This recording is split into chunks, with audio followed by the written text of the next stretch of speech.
see the timer going. Okay, all right, thanks for meeting with me today, Matt. We are here to discuss the pre-observation of tomorrow's lesson that will be observing. So if you could please start by describing the physical classroom and how it is structured so it is conducive to learning. So the physical classroom, I have kids strategically sitting in groups. We do a lot of collaborative work. Kids can utilize their seating partner. We're in a collaborative class, so it allows both teachers easier access to meet with groups and also be able to ask questions so they can feed upon each other, so they're not just sitting in isolation. So we have a collaborative classroom. Great, wonderful. And that additional adult that's in the classroom, is that like a special ed teacher, or is that going to be like an aide? It's a special ed teacher. It's a co-teach class. Perfect. Okay. So how would you describe like this student group? What's their strengths and weaknesses? What do they enjoy doing, and what do they do not like to do? Well, first of all, the class, I think we have about 10 students that have identified IEPs. We have additional students that are in support, and then we also have a lot of high achieving students in the class. So it's a really nice mix. They're a social group of students. They do well, I think, working in groups, doing group projects. They do well presenting. They're really good with verbal communication and presenting with the class. Something I think this group struggles with is the writing process and getting through that, which you will be observing that lesson as we are getting through a 5-paragraph essay. We call them DBQs, and that's hard for a lot of the students in that class. So we try to think of a lot of strategies to support them and scaffold their understanding. As I mentioned the previous question, they're sitting in groups. That seems to help with that process for a lot of students that have a hard time with that. Great. With writing. Great. Okay, cool. So you kind of mentioned some support systems in place for those special ed students and EL students. So that's what I like to hear.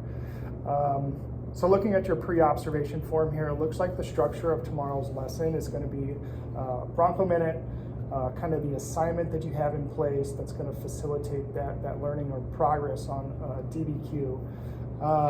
And then there will be kind of like an assessment type piece along with that. So can you kind of just explain to me what like the Bronco Minute is and what your goal for a Bronco Minute is?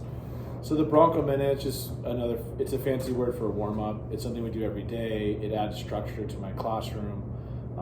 I understand these students, they have 6 other classes, and it's just a way to remind them that, hey, we're in social studies class. This is what we worked on yesterday, and it just helps us get going with the process.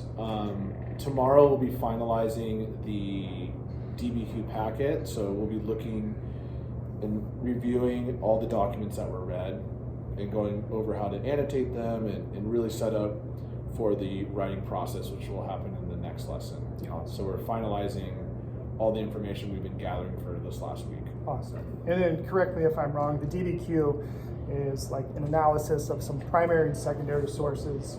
And then the students are asked to write like an essay, like a 5-paragraph essay. Yeah, it's a 5-paragraph essay where they're taking an argumentative stance on the issue.